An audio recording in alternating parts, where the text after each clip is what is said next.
Hinata Miyake, gadis yang selalu tersenyum seolah hidup tidak pernah menyakitinya. Tapi senyum itu bukan cerminan hatinya itu benteng. Benteng yang ia bangun setelah dunia yang ia percaya hancur di depan matanya. Dulu dia rajin, punya banyak teman, dan selalu dianggap mudah didekati. Sampai satu kesalahpahaman kecil berubah menjadi badai besar yang meruntuhkan semuanya. Teman-teman yang dulu tertawa bersamanya justru menjadi orang pertama yang menghakimi. Mereka tak memberi ruang untuk kebenaran, hanya menyerang tanpa mendengar. Bukan kebenciannya yang menyakiti Hinata, tapi pengkhianatan dari orang-orang yang ia percayai.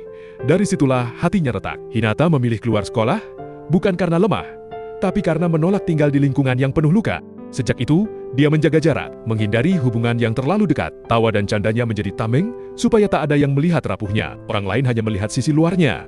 Ceria, santai, selalu mendukung. Mereka tak pernah tahu bahwa di balik itu semua, Hinata hidup dengan rasa takut. Takut dikhianati lagi. Takut mengulangi luka yang pernah menghancurkannya. Saat bertemu Kimari, Yuzuki dan Shirase, awalnya dia hanya ingin petualangan. Tapi jauh di dalam, dia sedang mencari tempat yang tidak menghakiminya. Bersama mereka, Hinata perlahan mulai merasa aman.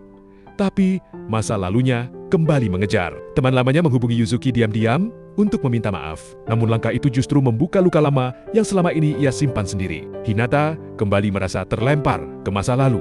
Dia tidak marah karena benci, tapi karena takut sejarah kelam itu terulang. Di saat itu, Shirase berdiri untuknya tanpa ragu. Kalau mau bicara, bicara langsung ke Hinata. Jangan lewat orang lain.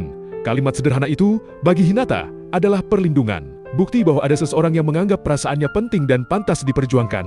Sejak momen itu, Hinata percaya bahwa dirinya diterima apa adanya, bukan topeng cerianya. Dia menjadi penyeimbang emosi kelompok, sumber kehangatan, dan orang yang paling peka terhadap luka orang lain. Meski dialah yang paling terluka, Hinata tidak pernah membiarkan lukanya melukai siapapun. Perjalanannya ke Antartika menjadi simbol keberaniannya menatap masa depan. Perjalanan itu bukan sekadar petualangan, melainkan langkah seorang gadis yang berani keluar dari bayang-bayang masa lalu.